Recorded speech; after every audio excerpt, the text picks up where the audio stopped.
না বেগুনি না আলুর চপ। আজকে তৈরি করব স্বাদে ভরপুর ডিমের চপ। আসসালামু আলাইকুম বন্ধুরা, সকলকে ওয়েলকাম জানাচ্ছি আজকের পর্বে। উপরটা যেমন ক্রিসপি তেমনি ভিতরটা ডিমের স্বাদে ভরপুর, খেতে অসাধারণ আর তৈরি করাও একেবারে সহজ। তাহলে চলো দেখে নিই। শুরুতে ব্যাটার তৈরি করব। এই জন্য ছাঁকনিতে নিয়ে নিচ্ছি 1 কাপ বেসন। বেসন অবশ্যই এরকম করে চেলে নিব, তাহলে স্মুথ একটা ব্যাটার তৈরি করে নিতে পারবো। নিয়ে নিচ্ছি 1 টেবিল চামচ ময়দা, 2 টেবিল চামচ চাউলের গুঁড়ো, টেস্ট অনুযায়ী কাঁচামরিচ কুচি, স্বাদ অনুযায়ী লবণ, হাফ টি টেবিল চামচ হলুদের গুঁড়া, হাফ টি টেবিল চামচ লাল মরিচের গুঁড়া, হাফ টি টেবিল চামচ চিলি ফ্লেক্স, হাফ টি টেবিল চামচ ভাজা গরম মশলার গুঁড়া, 1 টি টেবিল চামচ আদা রসুন বাটা, 1 কাপ ধনিয়া পাতা কুচি আর নর্মাল পানি। অল্প অল্প করে পানি দিয়ে ব্যাটার তৈরি করে নিচ্ছি।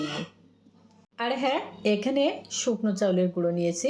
তোমরা চাইলে কিন্তু শুকনো চাউলের গুঁড়োর পরিবর্তে কর্নফ্লাওয়ারও নিতে পারো,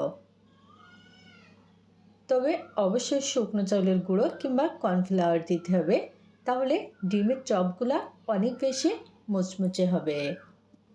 খুবই ভালো করে মিশিয়ে নিয়েছি। ব্যাটার কিন্তু প্রাথমিকভাবে রেডি। তো এখন 5 মিনিটের জন্য রেস্টে রেখে দিচ্ছি।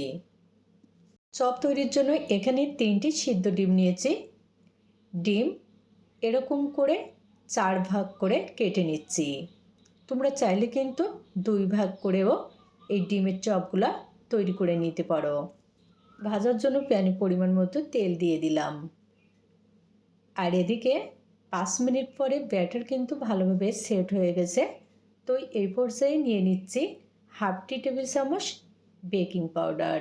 অবশ্যই এখানে বেকিং পাউডার নিতে হবে, তাহলে ডিমের চপগুলো অনেক বেশি ফুলকো হবে। Finally batter ready. এই ব্যাটার কিন্তু খুব বেশি পাতলা হবে না, আবার ঘনও হবে না। তেল ভালোভাবে গরম হয়ে গেছে। এখন ব্যাটারের ভিতরে ডিমের কেটে রাখা অংশ ভালোভাবে কোট করে তেলের ভিতরে দিয়ে দিলাম।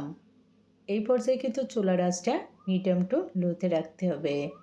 দেখো, দেওয়ার সাথে সাথে কিন্তু চপগুলা ফুলে যাচ্ছে বলের মতো।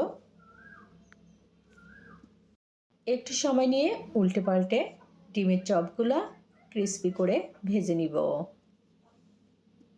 বেশ কিছুক্ষণ ভাজার ফলে কিন্তু চপে খুবই সুন্দর কালার চলে এসেছে, আর সেই সাথে ভালোভাবে ভাজা হয়ে গেছে। এখন তেল থেকে তুলে নিচ্ছি। বন্ধুরা, আজকে কিন্তু খুবই সহজভাবে ইফতারের জন্য মজার একটা রেসিপি তোমাদের সাথে শেয়ার করলাম। যদি ভালো লাগে ট্রাই করে দেখবে। আজকে আর নয়, অন্য কোনো দিন দেখা হবে মজার কোনো রেসিপি নিয়ে। খোদা হাফেজ।